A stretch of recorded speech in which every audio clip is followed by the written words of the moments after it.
उत्तरकाशी के सिलक्यारा टनल में 41 मजदूरों को निकालने के लिए 15वें दिन भी कोशिशें जारी। ऑगर मशीन के खराब और फंसने के बाद रुका काम।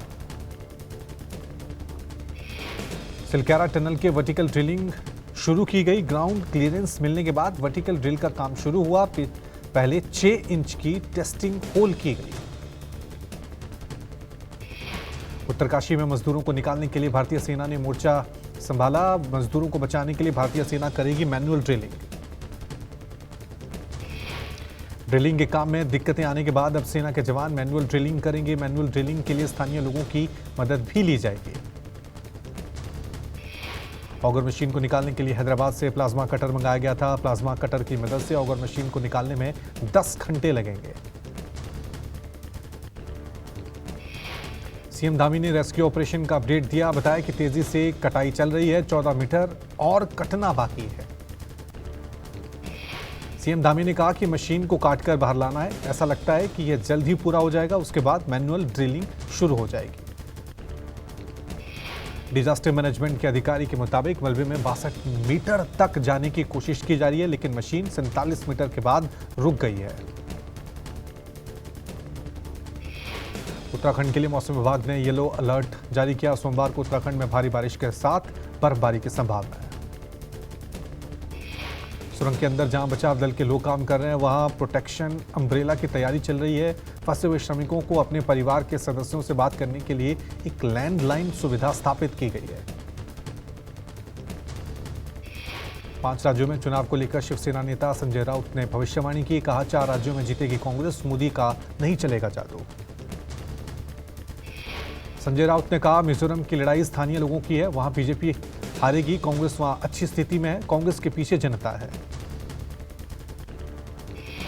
राजस्थान के टोंक में कांग्रेस नेता सचिन पायलट ने कहा कि अंतिम निर्णय जनता ने कर दिया है। भविष्य पेटी में बंद है। सभी को अब 3 दिसंबर का इंतजार है। पहले से ज्यादा बहुमत हमें मिलेगा। हैदराबाद के अशोकनगर में बेरोजगारों से मिले राहुल गांधी। नौकरी के इच्छुक उम्मीदवारों से कहा बीआरएस के कारण युवा प्रभावित, हम पूरा करेंगे सपने। छात्रों से मुलाकात के बाद फोटो शेयर करते हुए बीआरएस सरकार पर निशाना साधा। कहा पिछले 10 सालों में बीआरएस सरकार के कुशासन से तेलंगाना का युवा सबसे अधिक प्रभावित हुआ है। तेलंगाना के हैदराबाद में बोले राष्ट्रीय अध्यक्ष जेपी नड्डा। कहा छत्तीसगढ़ में हमारी सरकार आ रही है, यहां हम निर्णायक भूमिका अदा करेंगे। कुशासन और भ्रष्टाचार में आकंठ तक डूबी हुई है तेलंगाना सरकार। नड्डा ने कहा जनता केसीआर सरकार से छुटकारा चाहती है, लोग बीजेपी को समर्थन दे रहे हैं। उसको तेलंगाना की जनता ने मान लिया है कि वो कुशासन और भ्रष्टाचार में आकंठ डूबी हुई है और इसलिए उससे रुखसत पाना चाहते हैं। 5 राज्यों में चुनावों को लेकर केंद्रीय मंत्री कौशल किशोर ने कहा जीत के दावे तो कोई भी कर सकता है, लेकिन सच है कि राजस्थान हो या मध्य प्रदेश बीजेपी की सरकार बन रही है। छत्तीसगढ़ के दुर्ग में सीएम भूपेश बघेल ने बीजेपी पर बोला जोरदार हमला। कहा जब आप दूसरों को मूर्खों का सरदार बोलते हैं तब आपको बुरा नहीं लगता। ऐसे में आप दूसरों को जो देंगे वही आपको मिलेगा। भूपेश बघेल ने आगे कहा अगर ऐसे शब्द पीएम को पसंद नहीं है तो दूसरों के लिए भी उपयोग ना करें। कार्तिक पूर्णिमा के अवसर पर खारून नदी में छत्तीसगढ़ के सीएम भूपेश बघेल ने लगाई डुबकी। कहा कार्तिक मास में सूर्योदय से पहले स्नान करने की छत्तीसगढ़ की परंपरा रही है। देव दीपावली के अवसर पर वाराणसी में गंगा के तट पर जलाए जाएंगे 11 लाख दीप। लाइट एंड लेजर शो का आयोजन किया जाएगा। गोवा के मडगांव में मुख्यमंत्री प्रमोद सावंत ने दिंडी उत्सव में हिस्सा लिया। कहा दिंडी उत्सव को अगले साल तक राज्य उत्सव का दर्जा मिलेगा। कैश फॉर क्वेरी मामले में टीएमसी सांसद महुआ मोइत्रा के खिलाफ जांच शुरू करने की पहल पर सरकार के मंत्री शशि पांजा ने कहा राजनीतिक तरीके से परेशान करके बीजेपी चुनाव जीतना चाहती है। शशि पांजा ने कहा कि महुआ मोइत्रा की काबिलियत पर हमें कोई संदेह नहीं है। एथिक्स कमेटी ने जिस प्रकार से उनके साथ व्यवहार किया वो सही नहीं। बिहार के मुंगेर में डिप्टी सीएम ने तेजस्वी यादव ने कहा कि सरकार ने देश को दिशा और दशा दिखाने का काम किया है, जो देश में नहीं हुआ मुख्यमंत्री और महागठबंधन की सरकार ने करके दिखाया। पटना में आरएलएसपी अध्यक्ष उपेंद्र कुशवाहा से मुलाकात पर केंद्रीय मंत्री नित्यानंद राय ने कहा उपेंद्र कुशवाहा से मेरा रिश्ता पुराना है। 40 की 40 लोकसभा सीटें हम जीतेंगे। उपेंद्र कुशवाहा जी से मेरा रिश्ता बहुत पुराना है। और अटूट भी है और गहरा भी है। तो माननीय उपेंद्र जी ठीक ही कहे कि 40 की 40 सीट हम सब जीतेंगे। महायुति में सीट शेयरिंग फॉर्मूले पर डिप्टी सीएम देवेंद्र फडणवीस का बयान, कहा 26 सीटों पर बीजेपी लड़ेगी चुनाव, शिंदे गुट और अजीत पवार की एनसीपी को मिलेंगी 22 सीटें। फडणवीस ने कहा कि शीतकालीन सत्र के बाद लोकसभा चुनाव के प्रचार की शुरुआत करेंगे। 48 में से 40 से 42 सीटों पर जीत दर्ज करेगी महायुति। चुनाव के बीच मुख्यमंत्री केसीआर के बेटे केटीआर को मिला चुनाव आयोग का नोटिस, कांग्रेस की शिकायत के बाद एक्शन लिया गया। बीआरएस नेता केटी रामाराव को आज दोपहर 3 बजे तक चुनाव आयोग में दाखिल करेंगे वो जवाब, चूक होने पर कार्रवाई कर सकती है चुनाव आयोग। मन की बात कार्यक्रम की शुरुआत में पीएम मोदी ने मुंबई हमले में मारे गए लोगों को याद किया, शहीदों को श्रद्धांजलि दी। पीएम मोदी ने आज मन की बात कार्यक्रम को संबोधित किया। पीएम मोदी ने कहा कि आज के दिन ही मुंबई पर जघन्य आतंकी हमला हुआ, देश को इस हमले ने थर्रा के रख दिया है। पीएम मोदी ने कहा कि 1949 में आज ही के दिन संविधान को अंगीकार किया गया। साल 2015 से आज का दिन संविधान दिवस के तौर पर मनाया जा रहा है। पीएम मोदी ने कहा कि पिछले महीने मन की बात में वोकल फॉर लोकल यानी स्थानीय उत्पादों को खरीदने पर जोर दिया गया था। दिवाली, भैया दूज, छठ पर देश में 4 लाख करोड़ से ज्यादा का कारोबार हुआ। पीएम ने विदेश जाकर शादी करने वालों पर सवाल उठाए, कहा भारत की मिट्टी में, भारत के लोगों के बीच अगर हम शादी ब्याह मनाएं तो देश का पैसा देश में रहेगा। अंतिम चुनावी राज्य तेलंगाना में पार्टियों में झोंकी ताकत, आज प्रधानमंत्री मोदी के तेलंगाना दौरे का दूसरा दिन, हैदराबाद में कान्हा शांति वनम का दौरा करेंगे। पीएम मोदी आज दोपहर तुप्रान में जनसभा करेंगे, उसके बाद निर्मल में पब्लिक रैली को भी संबोधित करेंगे। गृहमंत्री अमित शाह आज नारायणपेट, मुलुगु, भुवनगिरी और शाम को कुक्कुटपल्ली में जनसभा को संबोधित करेंगे। केसीआर के गढ़ में राहुल गांधी ने हुंकार भरी, सबसे ज्यादा पैसा केसीआर परिवार के पास, पैसा बनाने वाले सारे मंत्रालय केसीआर के पास। बीजेपी ने राहुल गांधी के सोशल मीडिया पोस्ट को लेकर चुनाव आयोग में दर्ज कराई एक और शिकायत, सोशल मीडिया अकाउंट को सस्पेंड करने की मांग की। कांग्रेस नेता प्रियंका गांधी वाड्रा ने तेलंगाना दौरे के दौरान किया dance. Priyanka Gandhi road show कर रही थी, इस दौरान उन्होंने स्थानीय महिलाओं के साथ मिलकर डांस किया। तेलंगाना विधानसभा चुनाव के लिए बीजेपी दिग्गजों का तूफानी प्रचार, गृह मंत्री अमित शाह ने पाटन चेरू में जनसभा की, खैरताबाद में रोड शो किया, नड्डा ने सिकंदराबाद, मशीराबाद में रोड शो किया। आम आदमी पार्टी के 11 साल पूरे हुए, अरविंद केजरीवाल ने एक्स पर पोस्ट करके लिखा, आज ही के दिन 2012 में देश के आम आदमी ने उठकर अपनी खुद की पार्टी आम आदमी पार्टी की स्थापना की थी। केजरीवाल ने लिखा, आज तक इन 11 साल में बहुत उतार चढ़ाव आए हैं, बहुत मुश्किलें भी आई हैं, लेकिन हम सबके जज्बे और जुनून में कोई कमी नहीं आई है। पंजाब के सीएम भगवंत मान ने लिखा कि 11 साल का कमाल का सफर, जिस दिन से चला हूं मेरी मंजिल पे नजर है, आंखों ने कभी मील का पत्थर नहीं देखा। फिरोजपुर में पीएम मोदी की सुरक्षा में चूक मामले में पंजाब डीजीपी का एक्शन, डीजीपी ने 7 पुलिसकर्मियों को सस्पेंड किया।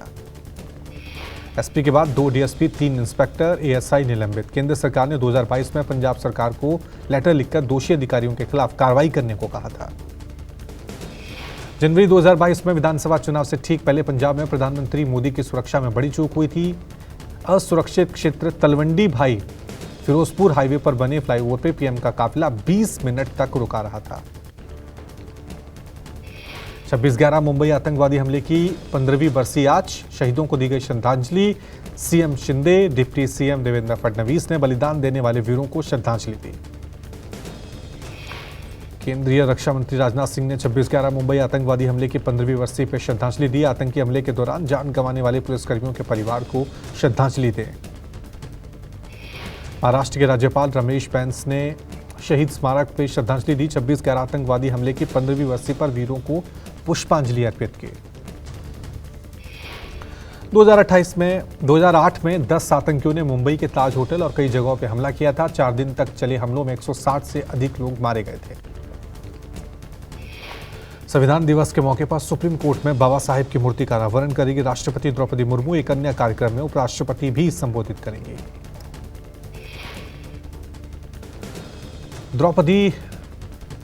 राष्ट्रपति द्रौपदी मुर्मू सुप्रीम कोर्ट परिसर में डॉक्टर अंबेडकर की प्रतिमा का अनावरण करेंगी। इस अवसर पर कानून मंत्री अर्जुन राम मेघवाल, सीजीआई सहित सुप्रीम कोर्ट के तमाम जज मौजूद रहेंगे।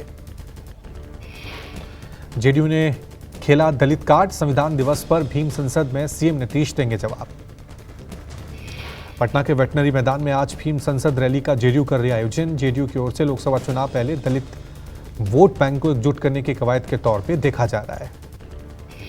अखिलेश यादव भी संविधान दिवस के मौके पर जनसभा को संबोधित करेंगे। अखिलेश कानपुर देहात के माती में संविधान बचाओ महारैली को संबोधित करेंगे।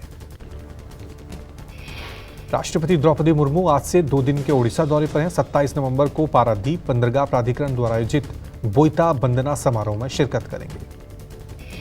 प्रयागराज में ब्राह्मण महाकुंभ, आज ब्राह्मण महाकुंभ का आयोजन है। परेड मैदान में आयोजित होने वाले ब्राह्मण महाकुंभ में देश भर के 18 राज्यों से लाखों ब्राह्मण शिरकत करेंगे। ब्राह्मण महाकुंभ सुबह 10 बजे से दोपहर 2 बजे तक आयोजित होगा, जिसमें यूपी के सभी जिलों से बड़ी संख्या में लोग शिरकत करेंगे। दावा है कि ब्राह्मण समाज के लगभग 1 लाख लोगों का जमावड़ा होगा। इसके बाद मोहम्मद शमी ने कार एक्सीडेंट में लोगों की जान बचाई। मोहम्मद शमी ने वीडियो शेयर किया। शमी ने घायल शख्स के हाथ में पट्टी बांधी। व्हाइट कलर के कपड़े और रेड कलर की टोपी पहने मोहम्मद शमी ने लिखा, किसी की जान बचाकर अच्छा लगा। मोहम्मद शमी ने लिखा कि बहुत भाग्यशाली है, भगवान ने उसे दूसरा जीवन दिया। उनकी कार मेरे सामने नैनीताल के पास पहाड़ी वाली सड़क से नीचे गिर गई। हमने उन्हें सुरक्षित बाहर निकाला। कल की तुलना में दिल्ली में आज वायु प्रदूषण का स्तर और गंभीर है। हवा के कम दबाव के चलते दिल्ली में कई जगह AQI 450 के पार। दिल्ली में जगह जगह दिखा जहरीला स्मॉग। कोशिशों के बावजूद दिल्ली NCR में प्रदूषण कम नहीं हो रहा है। दिल्ली और दिल्ली के आसपास के इलाकों में हवा का स्तर दिन ब दिन और भी लगातार खराब होते जा रहा है। दिल्ली में प्रदूषण से अभी कोई राहत मिलने की उम्मीद नहीं है। 28 तारीख के तक स्मॉग से घिरा रहेगा दिल्ली NCR का इलाका। ठंड बढ़ने के बाद गाजियाबाद और नोएडा में प्रदूषण से बुरा हाल। नोएडा और गाजियाबाद में गंभीर स्थिति। बेमौसम बरसात ने बढ़ाई गुजरात के किसानों की परेशानी। सौराष्ट्र कच्छ में बारिश ने दस्तक दी। कपास की पकी हुई फसल को नुकसान होने की आशंका बढ़ी। आज राज्य में हवाएं भी चल रही हैं और बादल भी छाए हुए हैं। तमिलनाडु के मदुरई में बारिश के बाद नदी में जलस्तर बढ़ा। ड्रोन विजुअल्स में हाहाकारी पानी दिखा।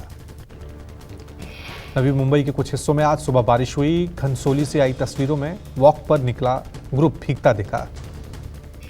मुंबई में तड़के कई जगहों पर बारिश। अंधेरी में बूंदाबांदी के बाद मौसम सुहावना। Kochi university of science and technology में चल रहे टेक फेस्ट के दौरान भगदड़ मची। हादसे में 46 लोग घायल।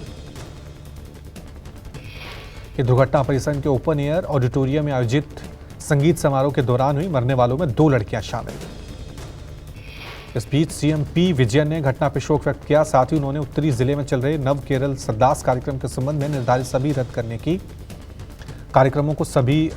कार्यक्रमों को रद्द करने की मांग की। कल मनाई जाएगी गुरु नानक जी की 554वीं जयंती। पाकिस्तान पहुंचे 3000 भारतीय सिख श्रद्धालु। तमिलनाडु के नीलगिरी पहाड़ियों पर भारी बारिश से भूस्खलन की वजह से कोट्टागिरी इलाके में सड़कें और चाय बागानों को नुकसान। पत्रकार सौम्या विश्वनाथन हत्याकांड के 4 दोषियों को उम्रकैद की सजा। दिल्ली की साकेत कोर्ट ने सजा का ऐलान किया। 2008 में गोली मारकर हत्या की थी। रवि कपूर, अमित शुक्ला, बलबीर मलिक और अजय कुमार मर्डर केस में दोषी करार दिए गए। कोर्ट ने एक अन्य दोषी को 3 साल की सजा सुनाई। लाइफ इम्प्रिजनमेंट की सजा दी है और एक जो 5वां एक्यूज्ड अजय सेठी है उसको 14 साल जितना वो अंदर रह चुका है उसी बेसिस पे उसको रिलीज करने का ऑर्डर। वहीं फैसला आने के बाद सौम्या विश्वनाथन की मां ने कहा कि ये राहत के बाद केस खत्म हो गया है। मुझे मेरी बेटी तो वापस नहीं मिलेगी, लेकिन कम से कम केस खत्म हुआ।